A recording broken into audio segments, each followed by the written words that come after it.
Let's start triangles. तो triangles के साथ आप बहुत फेमिलियर हो।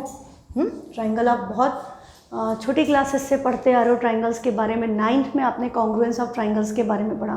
तो what's new in this class? 10th में डिफरेंट क्या है, नया क्या है?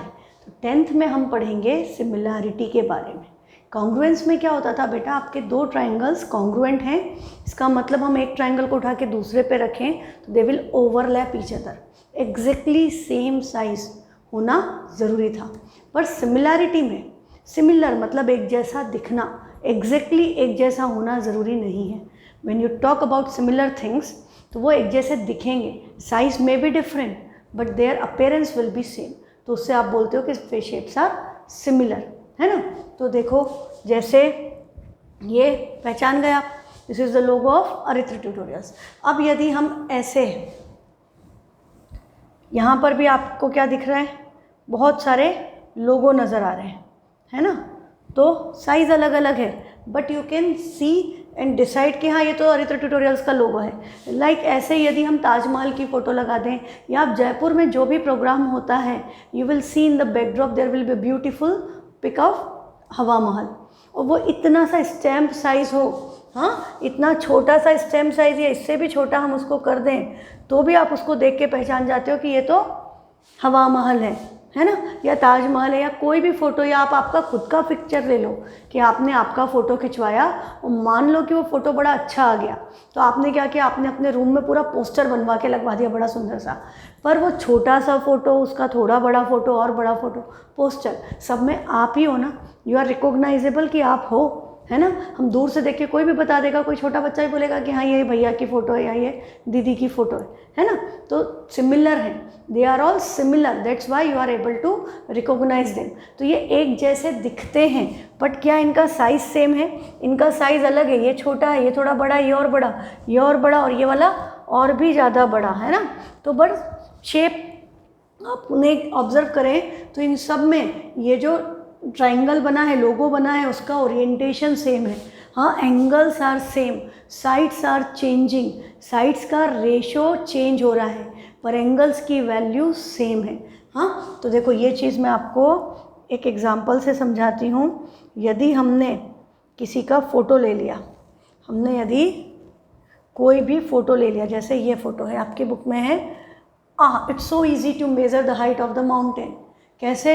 यदि हमको माउंट एवरेस्ट की हाइट मेज़र करनी है तो क्या आपको क्या लगता है, या यहाँ से कोई बच्चा सीढ़ी पे चढ़ गया और एक डंडा लेकर के करा वाह वाह soon I will reach the moon, तो क्या ऐसे आप मून तक पहुँच सकते हो? नहीं पहुँच सकते। और हम जानते हैं कि अर्थ टू मून का डिस्टेंस कितना है, अर्थ टू सन, जितने भी सोलर डिस्टेंसेस हैं, we have lot of information about that, है ना। We means not you and me, जो साइंटिस्ट हैं आपका वर्ल्ड में बहुत सारे लोगों ने बहुत सारा काम किया है and we know lot of things जो कैलकुलेट की गई हैं एग्जैक्टली कि भाई सन टू अर्थ का distance, sun to moon, other planets and so many things are there. तो एस्ट्रोनॉमिकल ऑब्जेक्ट्स का डिस्टेंस, आपको पता भी कि लाइट ईयर क्या होता है ना। लाइट को एक साल में जितना ट्रेवल करती लाइट की स्पीड सबसे ज़्यादा 3 × 10⁸ मीटर पर सेकेंड, उस स्पीड से 1 ईयर में जितना डिस्टेंस ट्रेवल करती है that distance is known as light year. तो इतनी दूर दूर की चीज़ों को हम कैसे नापें? बोलते इतना दूर है हमसे इतने लाइट ईयर, तो क्या एक्चुअली कोई वायर लेके, कोई टेप लेकर के गया? नहीं ना। यहाँ पर सारा आपका सिमिलर फिगर्स का कंसेप्ट यूज़ हुआ कि उसके जैसा एक फिगर बनाया और हमने कंपेयर करके ये डिस्टेंसेस कैलकुलेट किए using similarity, using trigonometry.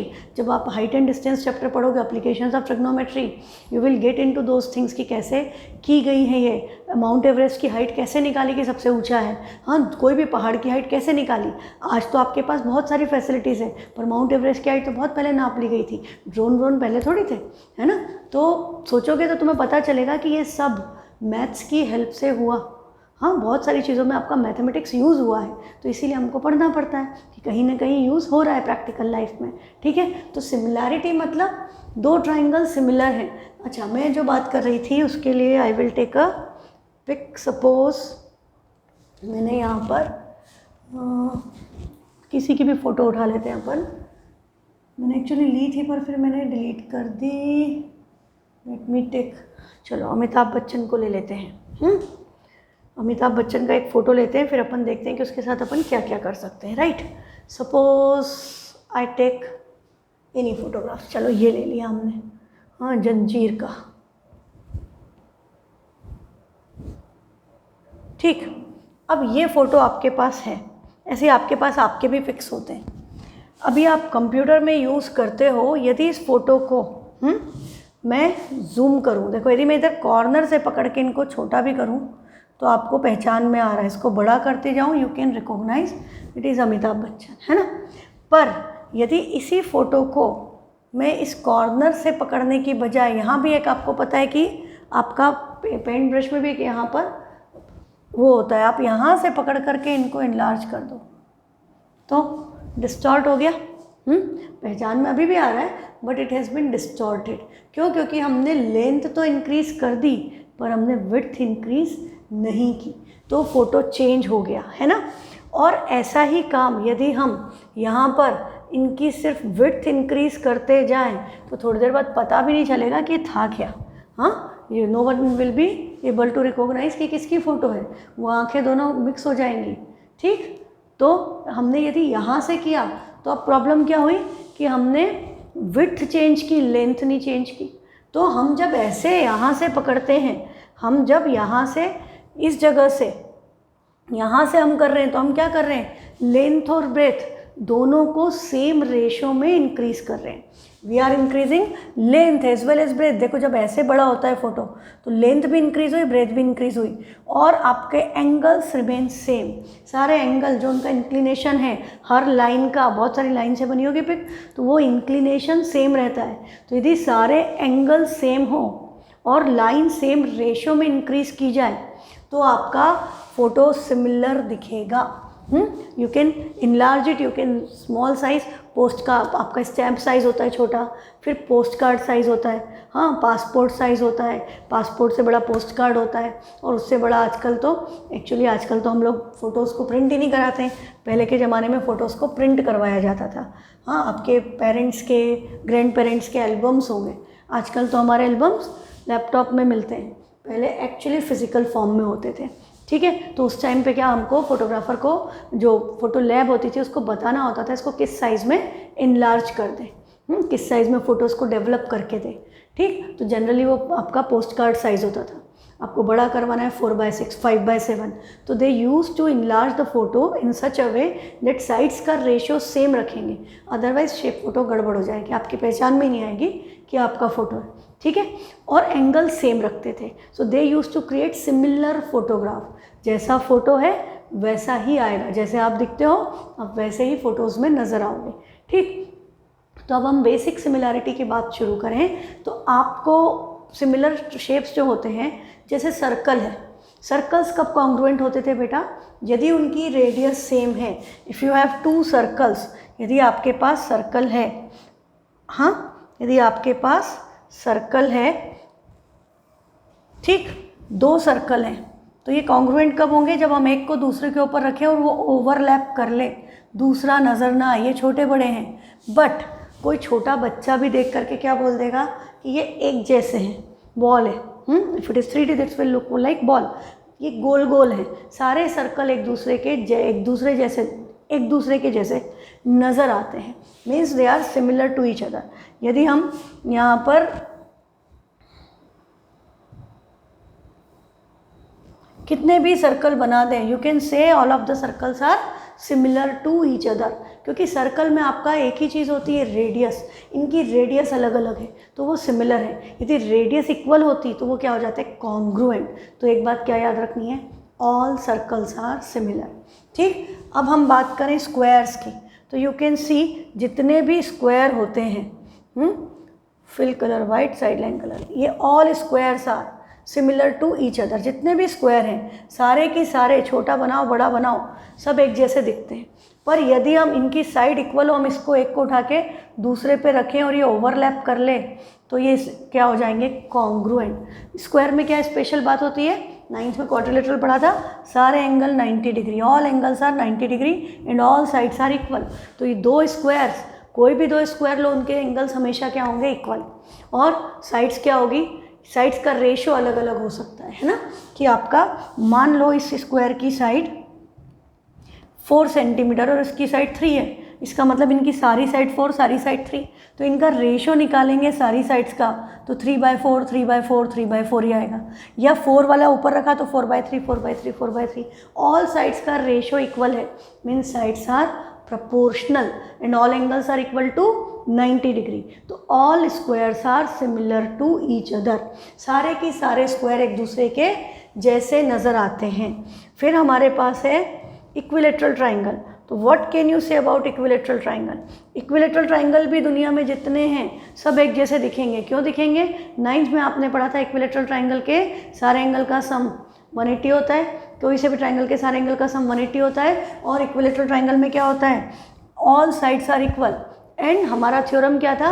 Angle opposite to equal sides are equal, तो ये इसके इक्वल ये इसके equal, all angles are equal, सारे एंगल इक्वल है, सम 180 है, तो 3x इक्वल टू 180, x क्या आया? 60, means all angles of equilateral triangle are of 60 degrees. तो कोई भी ट्राइंगल ले लो किसी भी साइड का, मान लो इसकी साइड 2 है, इसकी 4 है, इसकी 6 है, तो सबके एंगल तो इक्वल है, सबके एंगल तीनों एंगल इक्वल है, 60 60 60 इक्वी एंगुलर ट्राइंगल्स।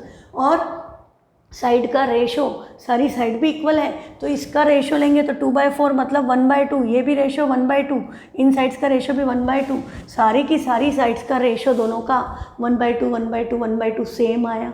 यदि ट्राइंगल की तीनों साइड का रेशो दोनों ट्राइंगल की साइड्स को, रिस्पेक्टिव साइड्स को, जैसे हम 9th में कॉन्ग्रुएंट करते थे, तो हम क्या करते थे? हम साइड्स को इक्वल करते थे, हम ऐसे RHS क्राइटेरिया अप्लाई करते थे to make the shapes congruent, है ना। और फिर हम बताते थे कि ये वाला क्राइटेरिया लग गया इसलिए ट्राइंगल कॉन्ग्रुएंट, तो बाकी के पार्ट्स भी इक्वल हो गए, और उसको अपन क्या कहते थे? CPCT, corresponding parts of congruent triangles were equal. यहाँ पर क्या होगा? यदि ट्राइंगल्स कॉन्ग्रुएंट हैं, सिमिलर हैं, तो उनके एंगल्स इक्वल होंगे, साइड्स नहीं होंगी। साइड्स इक्वल हो गई तो कॉन्ग्रुएंट हो गया, एंगल्स इक्वल होंगे और साइड्स का रेशो सेम होगा। साइड्स का रेशो मतलब एक ट्राइंगल की साइड को दूसरे ट्राइंगल की रिस्पेक्टिव साइड से कोरस्पॉन्डेंस मैच करते हुए डिवाइड करें तो जो रेशो आएगा that ratio will be same. This is known as scale factor. जो रेशो है ना दोनों साइड का, जैसे मैंने 1/2 लिखा, यदि मैं 6 और 4 वाले को डिवाइड करती तो रेशो क्या आता? 3/2 3/2 3/2, या उल्टा लिख देते, इसको ऊपर उसको नीचे कुछ भी कर सकते हैं, तो 2/3 2/3 2/3, तो ratio is same, that ratio is known as scale factor.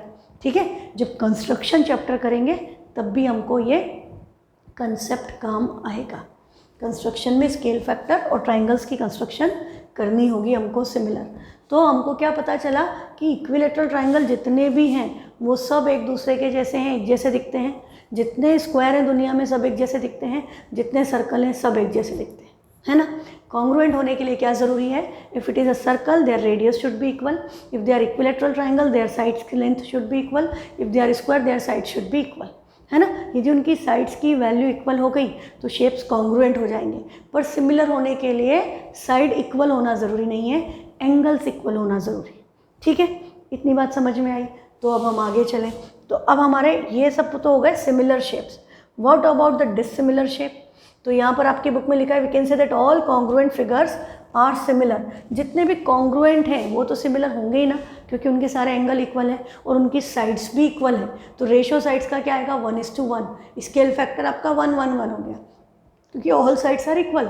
CPCT से यदि कॉन्ग्रुएंट है तो sides are equal, sides are equal तो रेशो 1:1, तो they are scale factor is same, their angles are same, so they are similar also.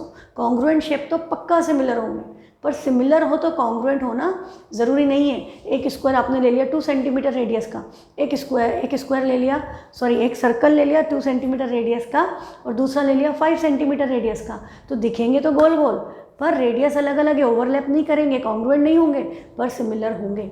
यदि हमने 2 square ले लिए, एक की रेडियस 4 है, एक की रेडियस 6 है, तो वो एक दूसरे को ओवरलैप नहीं करेंगे। इधर से आपको छोटा दिखेगा, बड़ा बाहर दिखेगा, इधर से देखोगे बड़ा वाला नजर आएगा, छोटा छुप जाएगा उसके पीछे, but they are similar, they are not congruent, है ना। तो ये बात आपको याद रखना है।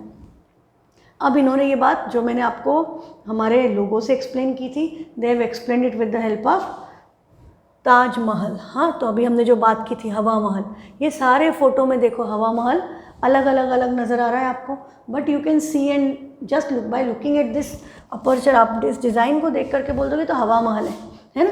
जयपुर वाला कोई भी बच्चा उठा के बोल देगा ये तो हवा महल का फ़ोटो है, और जो आगरा वाले हैं वो क्या करेंगे, वो ताजमहल को देख के पहचान जाएंगे कि हाँ ये तो ताजमहल है।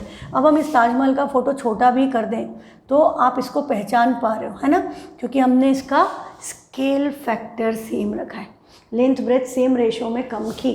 पर यदि हम वही गड़बड़ करते जो हमने अमिताभ बच्चन के फ़ोटो के साथ की थी, तो अब देखो ताजमहल की हालत क्या हो गई। हाँ, इसको देख के पहचान में नहीं आएगा। या हमने इसको यहाँ से इस तरफ से सिर्फ लंबा कर दिया तो देखो कैसा हो जाएगा, इट विल लुक डिस्टॉर्टेड, ये शेप आपका पूरा चेंज हो जाएगा, है ना।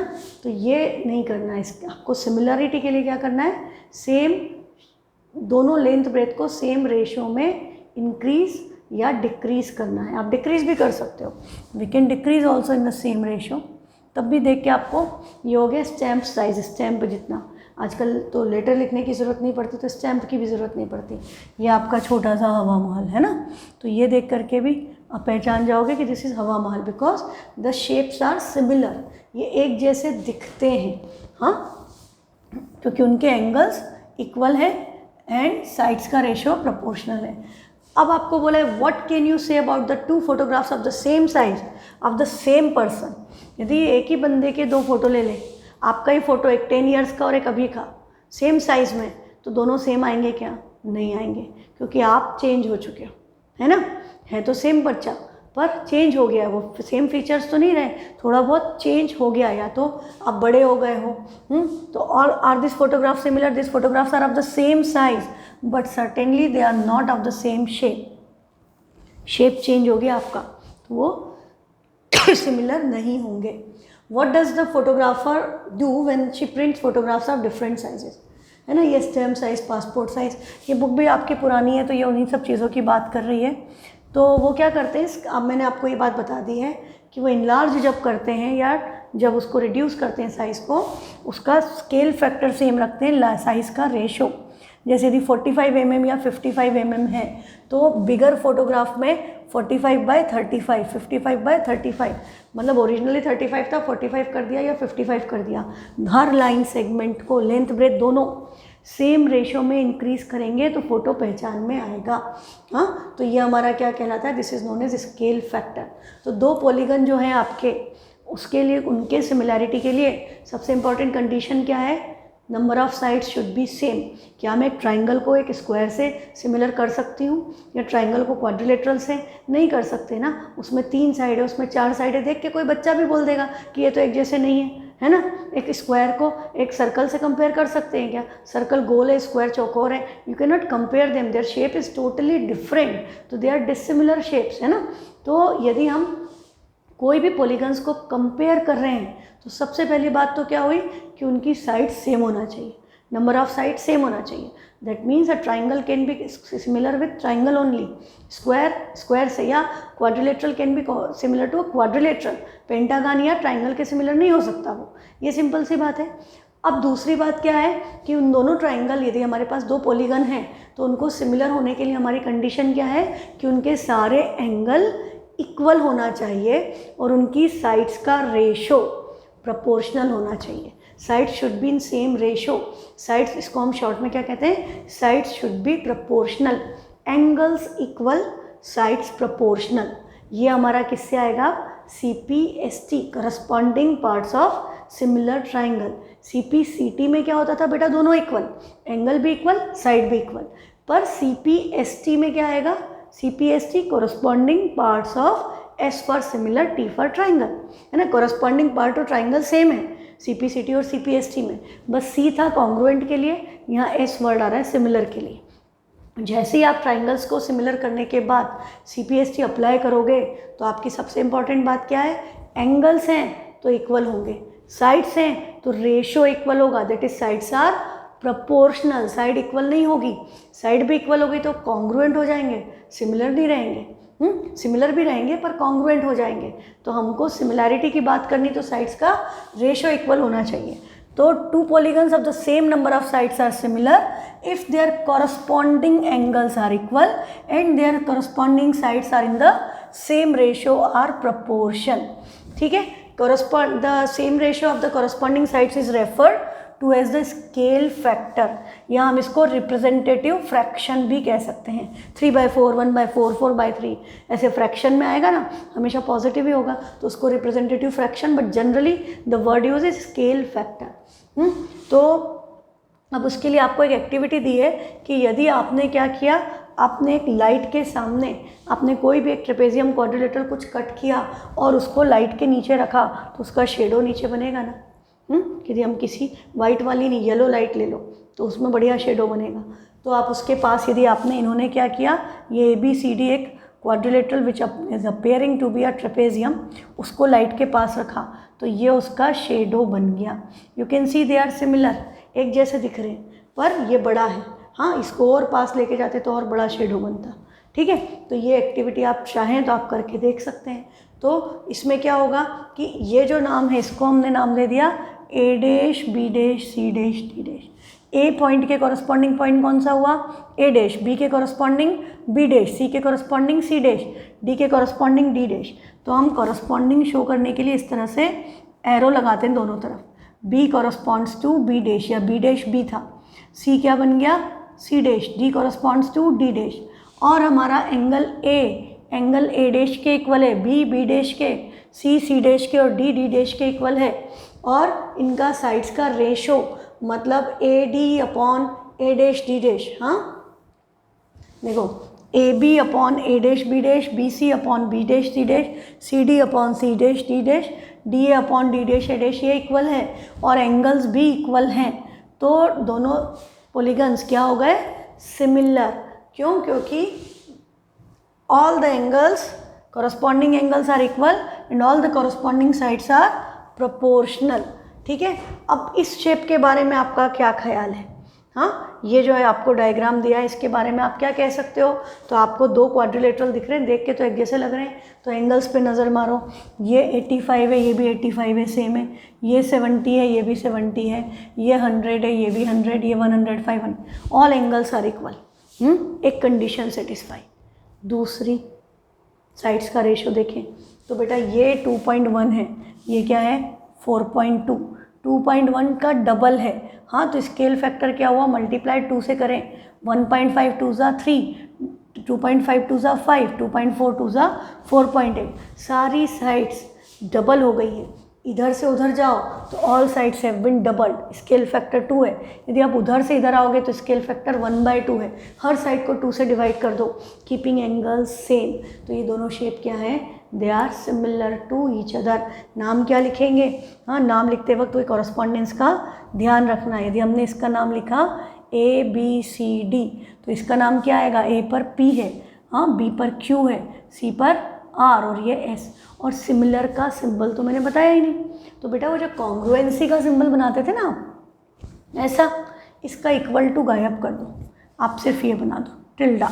दिस इज द शेप, हाँ सिंबल फॉर सिमिलैरिटी कि quadrilateral ABCD is similar to PQRS because all the angles are equal and all the sides are proportional. अब अच्छा, यदि अब हमारे पास यदि एक और पॉलीगन होता, मान लो कि इसके भी एंगल्स इससे मैच होते, इसका नाम हम लिख दें सपोज XYZM। तो यदि ABCD ये शेप इसके सिमिलर है और ये शेप भी इसके सिमिलर है, तो ये आपको पता है ना तीनों आपस में सिमिलर हो जाएंगे। A B के जैसा है, B C के जैसा है, A B C तीनों एक दूसरे के जैसे हो गए ना, है ना, 3 कॉपी हो गई उसकी, तो वो एक जैसे हो जाएंगे। तो ये यहाँ पर रिमार्क में लिखा, you can verify that if one polygon is similar to another and this second polygon is similar to third polygon, then the first polygon is similar to the third polygon. मतलब A यदि B के सिमिलर है और B C के सिमिलर है, this implies A is similar to C। ये वैसे ही बेटा जैसे पैरेलल लाइन कर सकते थे, जैसे हम नहीं करते थे कि L M के पैरेलल है, M N के पैरेलल है, तो L और N भी आपस में पैरेलल हो गई। If two things are parallel to two side lines are parallel to same line then they are parallel to each other. वैसे if two polygons are similar to same polygon then they are similar to each other. ठीक है, तो ये तो simple सी बात है, इसमें कोई बहुत विशेष प्रॉब्लम नहीं है। अब आपका इसके बारे में क्या ख्याल है, what do you think about A square and a rectangle. Square और रेक्टेंगल की प्रॉपर्टी सब एंगल 90 है, स्क्वायर के भी एंगल 90 है, रेक्टेंगल के भी एंगल 90 है, तो भैया एंगल तो इक्वल हो गए। अब एंगल इक्वल हो गए तो साइड्स के बारे में सोचें, तो साइड्स के बारे में सोचें तो स्क्वायर की तो सारी साइड इक्वल होती है, इन्होंने 3 3 3 ले ली, और इसकी रेक्टेंगल में लेंथ अलग होती है, ब्रेथ अलग होती है, तो ये 3.5 ले ली, ये 3 ले ली। अब हम यदि इनका स्केल फैक्टर निकालें तो 3/3 की वैल्यू तो क्या आ गई 1, ये दो साइड हमारी आ गई 1:1, और ये रेशो लें तो ये 3/3.5, ये तो 1 नहीं हुआ, ये तो आपका हो गया 6:7 के रेशो में हो गई। तो ये 6:7, उधर 1:1, तो रेशो वाली बात तो जमी नहीं। तो क्या पता चला कि स्क्वायर और रेक्टेंगल कभी भी सिमिलर नहीं हो सकते। Square and rectangle can never be similar to each other. क्यों? क्योंकि यहाँ साइड्स प्रोपोर्शनल नहीं होंगी, sides are not proportional. Angle तो इक्वल हो रहे हैं पर साइड्स का रेशो मैच नहीं हो रहा, इसलिए ये आपके सिमिलर नहीं है। ठीक है, साइड्स का रेशो मैच नहीं हुआ तो आपके दिमाग में क्या कौन सा शेप आना चाहिए? रोम्बस। रोम्बस और स्क्वायर में तो ऑल साइड्स आर इक्वल। तो भैया चलो ठीक है, यह बात भी आपकी ठीक है, तो हमने एक स्क्वायर और एक रोम्बस ले लिया। तो अब हमने स्क्वायर और रोम्बस को देखा तो स्क्वायर की सारी साइड है 2.1, रोम्बस की सारी साइड है 4.2, तो इनका रेशो 2 टाइम्स हो गया 1/2। इसके अपॉन में इसको रखोगे तो 1/2, उसके अपॉन में इसको रखोगे तो रेशो 2/1 हो गया। तो सारी साइड का स्केल फैक्टर तो मैच हो गया। तो फिर हमें क्या चेक करना पड़ेगा? एंगल्स के बारे में क्या ख्याल है? एंगल इक्वल है क्या? तो आपको पता है कि स्क्वायर के तो सारे एंगल 90 होते हैं, पर रोम्बस में तो कोई भी एंगल 90 डिग्री नहीं होता। हाँ, तो रोम्बस में तो एंगल 90 नहीं होता। तो क्या पता चला कि स्क्वायर और रोम्बस भी सिमिलर नहीं हो सकते। हाँ, तो आपको डिसिमिलर फिगर में क्या मिल गया? स्क्वायर और रेक्टेंगल ये सिमिलर नहीं होंगे, स्क्वायर और रोम्बस ये भी सिमिलर नहीं होंगे, और रोम्बस और रेक्टेंगल ये भी सिमिलर नहीं होंगे, क्योंकि रेक्टेंगल में एंगल 90, रोम्बस में कभी नहीं होंगे। हाँ, साइड का रेशो भी मैच नहीं होगा। तो स्क्वायर और रेक्टेंगल भी सिमिलर नहीं है, स्क्वायर और रोम्बस भी सिमिलर नहीं है, रेक्टेंगल और रोम्बस भी आपस में कभी सिमिलर नहीं हो सकते। सिमिलर कौन हो सकता है? All squares, all circles, all equilateral triangles, they are always similar. 1 mark के क्वेश्चन के लिए है ये सारी बातें, बाकी this is the basic concept. ठीक, अब हम चलते हैं फर्स्ट एक्सरसाइज की ओर, that is exercise 6.1। This is simple, सबसे इजी एक्सरसाइज। आपको simply fill in the blank, basic concept जो पढ़ा है वो। ऑल सर्कल्स आर कॉन्ग्रुएंट या सिमिलर। कॉन्ग्रुएंट कब होंगे? जब रेडियस इक्वल हो। तो सारे सर्कल की रेडियस क्यों इक्वल होगी? नहीं होगी ना, तो इसलिए वो आप सबके सब क्या हैं? They are similar. तो यहाँ क्या लिख देंगे? All circles are similar. फिर हमारा सेकेंड है ऑल स्क्वायर्स, सारे की सारे स्क्वायर भी एक दूसरे के क्या होते हैं? सिमिलर। कॉन्ग्रुएंट नहीं होंगे। कॉन्ग्रुएंट होने के लिए सारे स्क्वायर्स को इक्वल साइड का होना पड़ेगा, पर ऐसा नहीं होता कि दुनिया में सारे स्क्वायर सेम साइड के हों। तो थर्ड है आपका ऑल ट्राइंगल्स आर सिमिलर। कौन से ट्राइंगल? हाँ, आइसोस्लेस ट्राइंगल या इक्विलेटरल ट्राइंगल? आइसोस्लेस ट्राइंगल तो नहीं हो सकते। क्यों? क्योंकि आइसोस्लेस में तो साइड्स का रेशो मैच नहीं होगा, सारे का नहीं होगा ना, किसी किसी का हो सकता है, सबका नहीं होगा। पर all equilateral triangles are similar, क्योंकि एंगल इक्वल है और साइड्स का रेशो भी सेम आएगा। तो all equilateral triangles are similar. जो बातें अभी तक हमने पढ़ी वो यहाँ पर आपके 3 फिल इन द ब्लैंक्स में यूज़ हो गई। Next is 2 polygons of the same number of sides. 2 polygon है, सेम नंबर ऑफ साइड्स है, सिमिलर कब होंगे? If their corresponding angles are. Corresponding angle क्या होना चाहिए? हमेशा equal. Corresponding angles are equal and their corresponding sides are proportional. Sides हमेशा proportional, angle हमेशा इक्वल। ठीक है, फिर नेक्स्ट है give 2 different examples of a pair of similar figures. Similar figures की पेयर का एग्जाम्पल दो। तो सिमिलर फिगर्स में आप क्या लिख सकते हो? एक तो आप लिख सकते हो सर्कल्स, दूसरा आप लिख सकते हो स्क्वायर्स, और तीसरा आप लिख सकते हो इक्विलेटरल ट्राइंगल, है ना। इन 3 में से कोई भी 2 लिख दो। 2 डिफरेंट एग्जाम्पल हैं, give 2 different examples of pair of similar figure. तो circle, square and equilateral triangle. अब बोल रहा है नॉन सिमिलर फिगर, जो एक जैसे नहीं है। तो अभी हमने बात की थी स्क्वायर किसके जैसा नहीं है, रेक्टेंगल के जैसा, और स्क्वायर किसके जैसा नहीं है, रोम्बस के जैसा। Square and rhombus they are not similar to each other, और rhombus and rectangle are also not similar to each other. तो ये डिससिमिलर फिगर या नॉन सिमिलर फिगर है रोम्बस एंड रेक्टेंगल। ठीक, तो इनमें से कोई भी दो लिखना है बेटा। ठीक, नेक्स्ट है state whether the following quadrilaterals are similar or not, कि ये जो क्वाड्रिलेटरल हैं ये एक जैसे हैं या नहीं।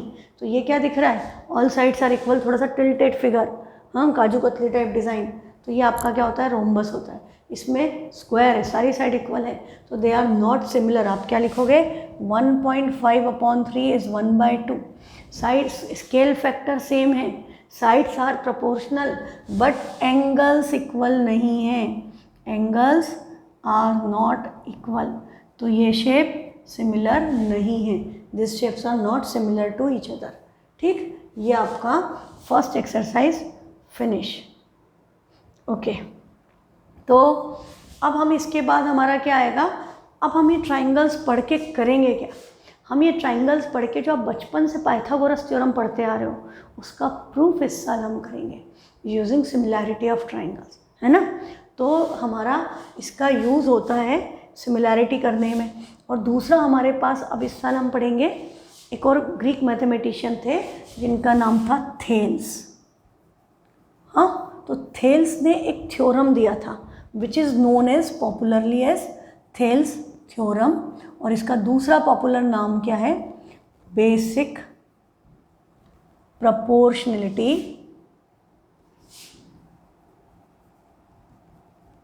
थ्योरम। हाँ, इसके दो नाम है, थेल्स थ्योरम भी कहते हैं या इसको बेसिक प्रोपोर्शनलिटी थ्योरम कहते हैं, और इसको शॉर्ट में हम क्या कहते हैं, BPT। This is a BPT। BPT का प्रूफ बहुत इम्पॉर्टेंट है एग्ज़ाम के पॉइंट ऑफ व्यू से। दूसरा आपका जो है, फिर इसका कन्वर्स आएगा। फिर हम एरिया के बारे में पढ़ेंगे, सिमिलर ट्राइंगल्स के एरिया में भी कुछ रिलेशन होता है, तो वहाँ आपका एक एरिया थ्योरम आएगा, वो भी आपको प्रूफ याद करना पड़ेगा। And Pythagoras theorem we have already discuss, Pythagoras theorem का प्रूफ करेंगे। तो ट्राइंगल्स में इस साल आपको 4 प्रूफ हैं, एक BPT, converse of BPT, area theorem, Pythagoras theorem and converse of Pythagoras theorem. Basically there are 5 theorems, इसमें से मेनली आपका एरिया थ्योरम, BPT और Pythagoras and converse of Pythagoras, 4 में से कोई भी 2 एग्ज़ाम में बोर्ड्स में आते हैं, और में आता है एक थ्योरम, दूसरा और में दूसरा थ्योरम 4 मार्क्स में। ठीक है, और संग में कई बार एक क्वेश्चन अटैच कर देते हैं उसी थ्योरम पे बेस्ड, कि इसको भी साथ में सॉल्व कीजिए। तो BPT का बेसिक कंसेप्ट हम थोड़ा सा अभी डिस्कस कर लेते हैं, फिर इसका प्रूफ हम कल करेंगे।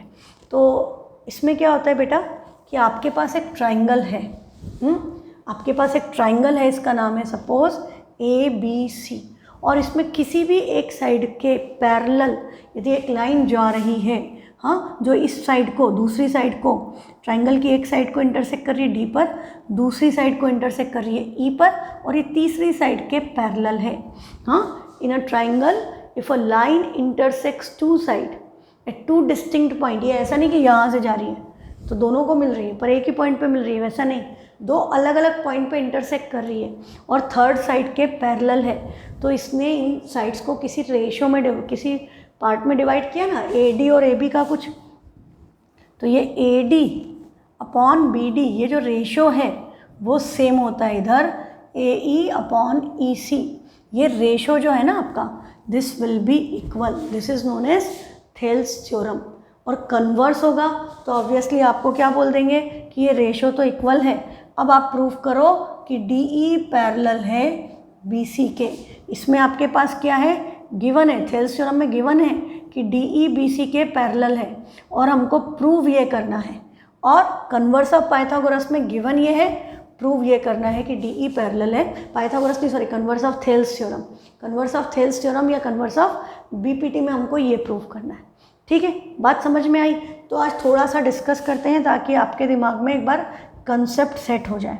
तो आपके पास है क्या, you are given with a triangle ABC जिसकी 2 साइड्स को इंटरसेक्ट कर रही है एक लाइन D और E पॉइंट पर, and this DE is parallel to BC। तो गिवन है हमको DE पैरेलल है BC के, and what we want to prove, we want to prove that AD upon BD और AE अपॉन EC इक्वल है। तो ऐसे तो कुछ दिख नहीं रहा, तो हम क्या करेंगे, यहाँ पे थोड़ी सी कंस्ट्रक्शन यूज़ करेंगे। तो हमने क्या किया, यहाँ से D से AE पे परपेंडिकुलर डाला, इसको नाम दे दिया सपोज M, और इस पॉइंट से भी इधर एक परपेंडिकुलर ड्रॉप किया, इसको नाम दे दिया सपोज N। हमने कंस्ट्रक्शन कर दिया DM perpendicular on AC and EN perpendicular on AB। ये हमारी कंस्ट्रक्शन हुई। इसके अलावा एक और चीज़ होगी, क्या, हम इसको ज्वाइन कर देंगे, DC और BE को भी हमने ज्वाइन कर दिया, ठीक है।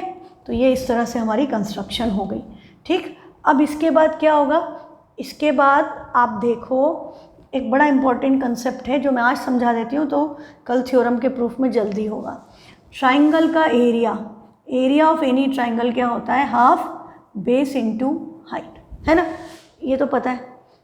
अब यदि हम इस ट्राइंगल ADE का एरिया निकालना चाहते हैं, तो एरिया ऑफ ट्राइंगल ADE क्या होगा, हाफ बेस कौन सा, if I am taking base as AD, हाँ मैंने बेस AD लिया, तो हाइट कौन सी आएगी, जो AD के ऊपर अपोजिट वर्टेक्स से परपेंडिकुलर हो।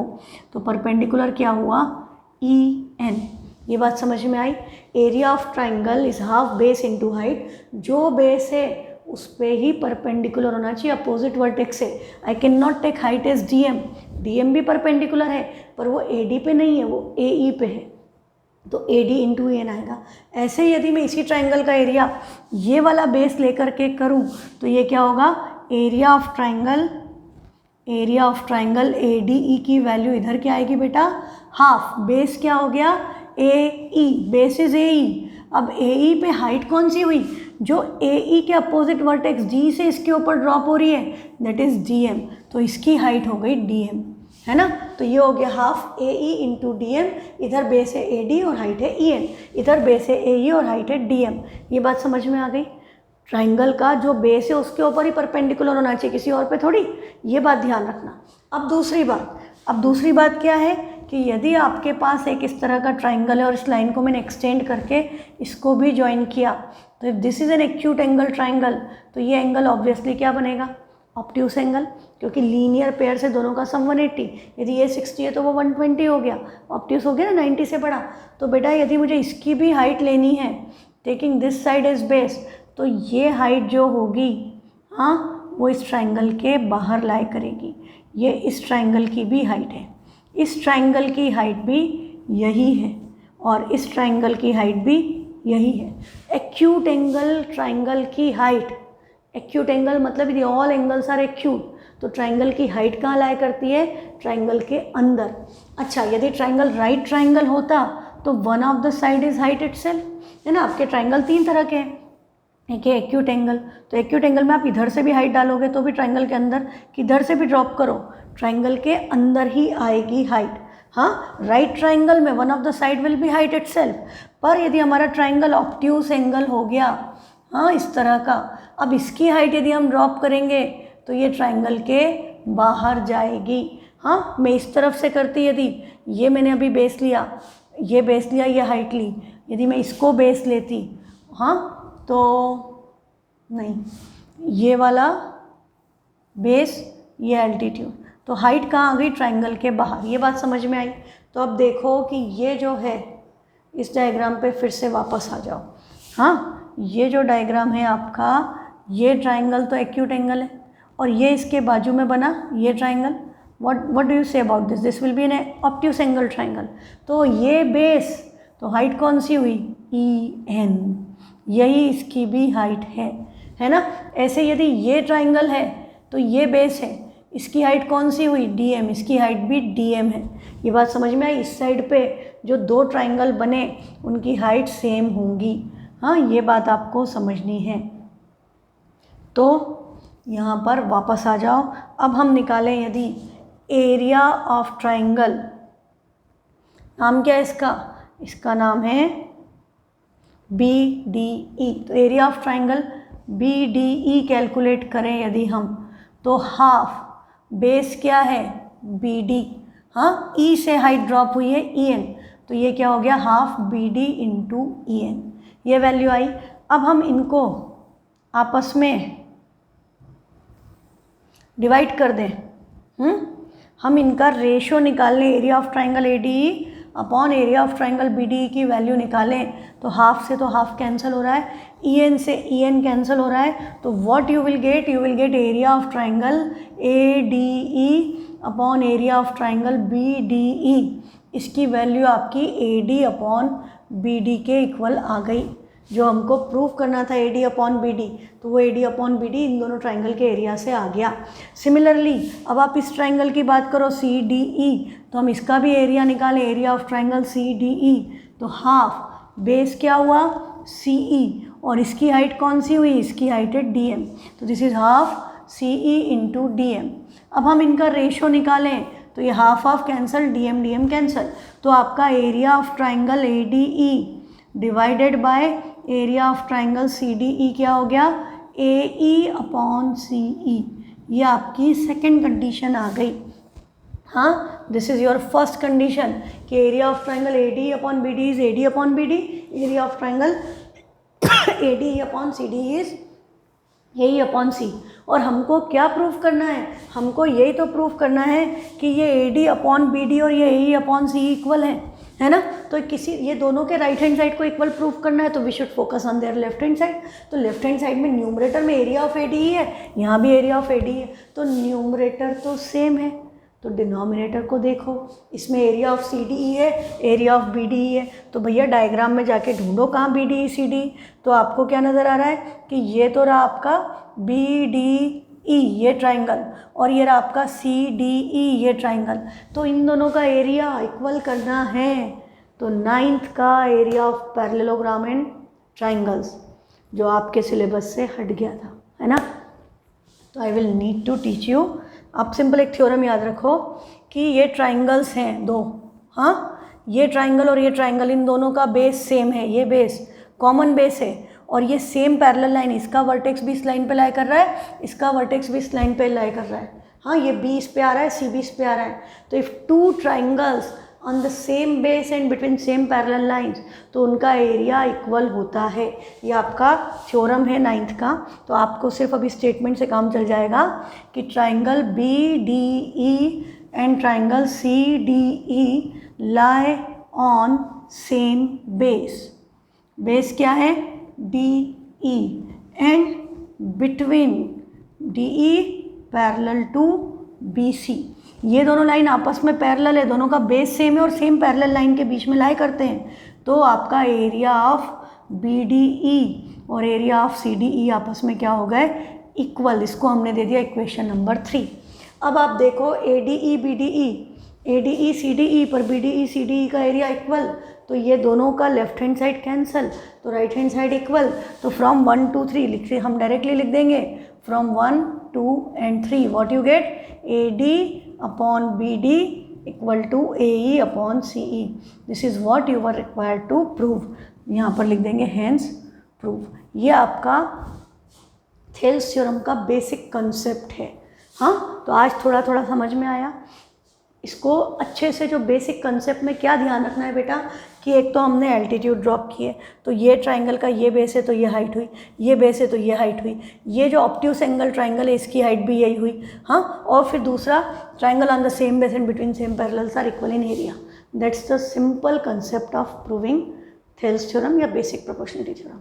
तो कल हम इसको ढंग से systematic with all the steps इसको हम लिखेंगे, और आपके लिए होमवर्क है कि आप अब आपके पास NCERT है, NCERT में दिया हुआ है कंसेप्ट, आपको पूरा समझ में आ गया होगा, तो इसको लिखो और इसको बार बार लिख करके इसकी परफेक्शन के साथ प्रैक्टिस करो। डायग्राम भी बनाना है, given to prove construction, everything should be perfect. ये क्वेश्चन आता है 4 मार्क्स में, तो 4 में से 4 मिलना चाहिए, ऐसी तैयारी करो, ठीक है। See you in next class, thank you.